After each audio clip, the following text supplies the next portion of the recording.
Praise the lord. మన ప్రభు, మన రక్షకుడు యేసుక్రీస్తు వారి మహాశక్తి కలిగిన నామమున ఈ రోజున పరిశుద్ధమైనటువంటి శుభ శుక్రవారపు ఆరాధనకు ప్రతి ఒక్కరికి మన రక్షకుని పేరిట ప్రైజ్ ద లార్డ్.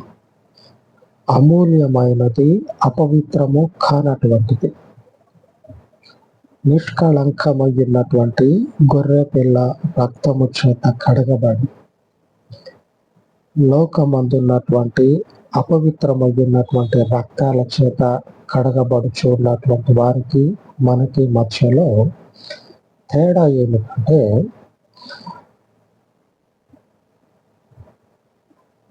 నిత్య జీవము. మనుషుని యొక్క ఆత్మని కకావికలం కాకుండా క్షేమమును శాంతిని ఇచ్చి వర్ధిల్ల చేసేది ఆయన యందున్నటువంటి మన ఈ జీవమైనటువంటి దేవుని యొక్క రక్తము. ఈ రక్తము చేత కడగబడినటువంటి ప్రతి ఒక్కరూ కూడా ఆయన నిత్య రాజ్యంలోనికి అడుగు పెడతారని లేఖనము సెలవిస్తా ఉంది. దేవుని పరిశుద్ధ వాక్య ధ్యానంలో గొప్ప గొప్ప లేఖనాలు. ఈయనే పరిశుద్ధుడైనటువంటి రక్షకుడు. నిన్ను విడిపించడానికి ఎవరు లేరు కదా, నేనే రాజుని, నాకు విడిపించేంతటి అధికారం ఉంది, నువ్వేం తప్పు చేయలేరు కదా అని అంటే, యేసుప్రభుడు దేవుడు నీ చేతిలో ఏదైనా సరే నువ్వు పలానా మనిషిని దండించు అని ఒక అధికారము, ఒక అనుమతి అనేది నీకు ఇస్తేనే నువ్వు నన్ను ఏమైనా చేయగలవు అని సమాధానం చెప్తాడు యేసుప్రభు వారు. ఆ రాజుగారు మాట్లాడేటువంటి మాటకి దేవుడు ఈ రకమైనటువంటి ప్రత్యుత్తరం ఇస్తే ఆయన నీళ్లు నములుతా ఉంటాడు. ఈ మనుషుడేంటి, అందరూ చేసినటువంటి నేరాల నుంచి, తప్పిదాల నుంచి, ఇంకా ఏ దొంగ తిరుగుడు మాట్లాడతారు కదా, అటువంటి మాటలు మాట్లాడి నిజాన్ని మాయ చేసి మభ్యపెట్టి చేసినటువంటి తప్పు నుంచి ఎట్టా తప్పించుకోవాలా అని తాపత్రయపడతా ఉంటారు. ఈ మనిషి ఏంటి ఇట్లా ఉన్నాడో, ఏ తప్పు చేయలే కదా, రాజునైనటువంటి నేనే విడిపిస్తానంటే నీకు నా మీద ఏ అధికారం లేదు, అది దేవుడిస్తేనే నీకు అంతో ఇంతో ఉంటుంది. కానీ మరొకటి నాకున్నది అధికారం, నేను ఏమైనా చేస్తా అని నీవు సంతోషపడతా ఉన్నావు కదా, అది నిజం కాదు అని దేవుడు అంటా ఉంటాడు. నిజమే, యేసుప్రభు వారు అన్నది నిజమే. ఆయన అన్నట్లుగా ఆ రాజు సెలవిచ్చినట్లు మరణశిక్ష విధించారు, తీసుకుపోయారు. ఆ గొల్గోతా అనబడేటువంటి స్థలంలోనికి తీసుకెళ్ళి అక్కడనే సిలువ వేశారు. అక్కడ సిలువ వేసినటువంటి ప్రభు వారు మరణించటం, తిరిగి లేవటం జరిగింది.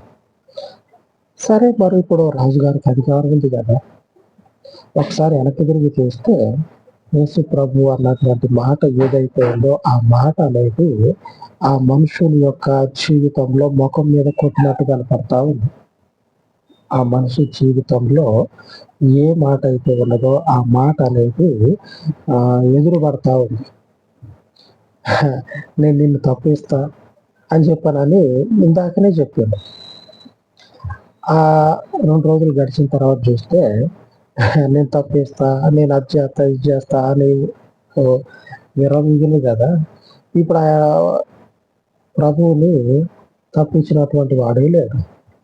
అంటే మనుషుని యొక్క అధికారము చేత కాక మరొక దేవుని యొక్క శక్తి చేత తప్పించబడి ఉంటే మిగిలినటువంటి వాళ్ళందరూ కూడా నిశ్చేష్టులైపోతారు.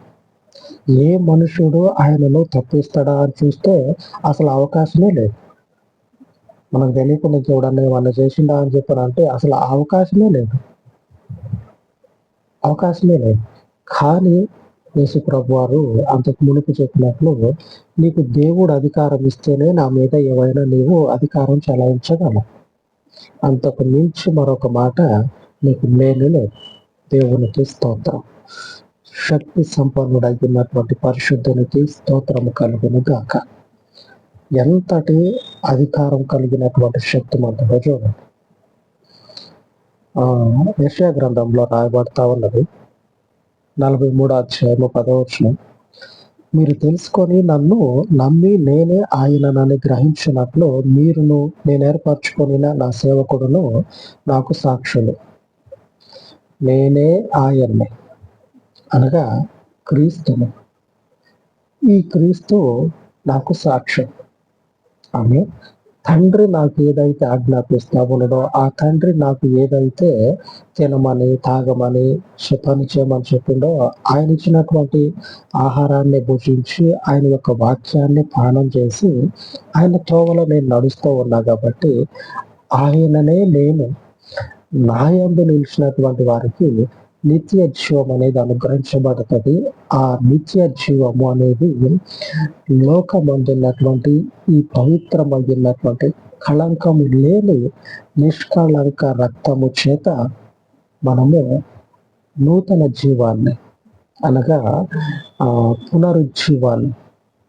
పునరుజ్జీవాన్ని పొందుకుంటాము. అందుకు దేవునికి స్తోత్రం. ఈ శుభ శుక్రవారం అనేది మంచి శుక్రవారం. దేనికి అన్ని రోజులు ఉన్నాయి, మంచి రోజు అని అనిపించుకోవట్లేదు. ఈ రోజే లోకానికి మంచి రోజు ఎందుకుంటా ఉంది. అది పక్కకు పెట్టండి. ఈరోజు శుక్రవారం వచ్చింది, ఈరోజు ఏప్రిల్ నెలలో వచ్చింది, ఈసారి మార్చి నెలలో వస్తుందేమో, అవి విడిచిపెట్టండి. అసలు ఈ మంచి అనేది ఎక్కడో ఒక దగ్గర ఏదో ఒక నెలలో మనకు ఎదురుపడుతూనే ఉంది. ఈ మంచి శుక్రవారం అనేది, ఈ మంచి అనేది లోకమంతటికి ఎక్కడ కనపడతా ఉంది? నిష్కళంకమైనటువంటి పరిశుద్ధుని రక్తం. దేవుడు మనకి ఈరోజు వాగ్దానం చేస్తా ఉన్నాడు. యోహాను సువార్త 3వ అధ్యాయము 16వ వచనం.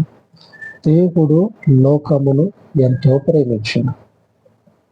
ఆమె కనుకనే దేవుడు ఈ లోకం కొరకు ఒక మంచి శ్రేష్టమైనటువంటి దినాన్ని సిద్ధపరిచి, ఆ సిద్ధపరచబడినటువంటి దినములో ఎందరైతే పరిశుద్ధ రక్తము చేత కడగబడతారో వారందరూ కూడా పునరుజ్జీవాన్ని పొందుకుంటారు.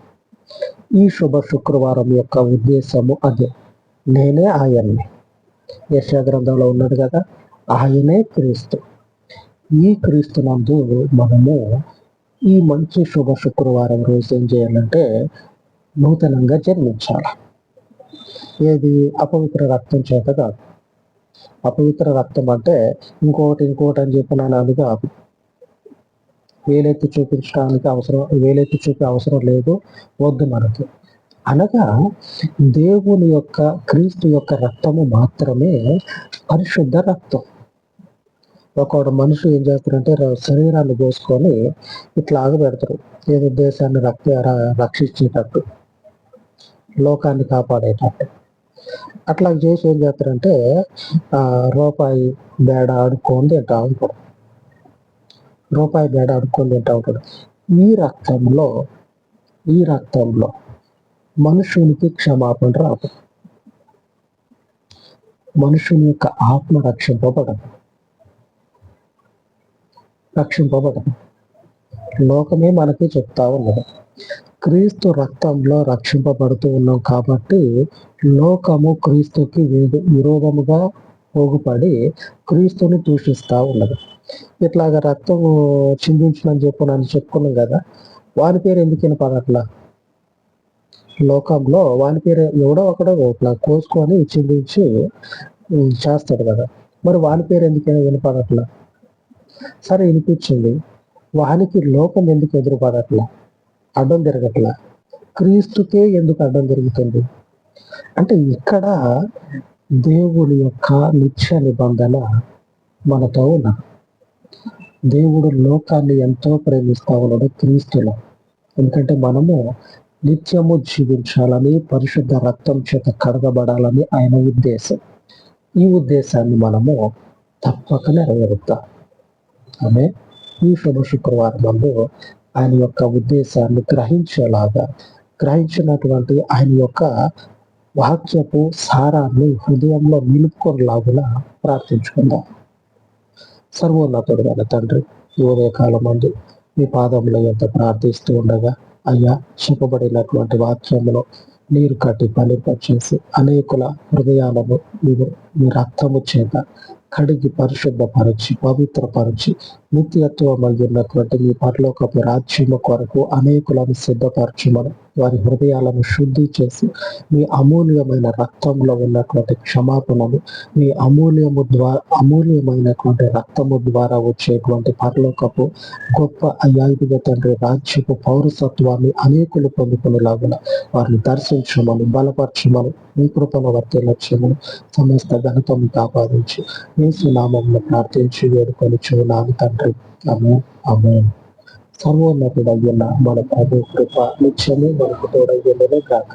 ఆమేన్, ఆమేన్.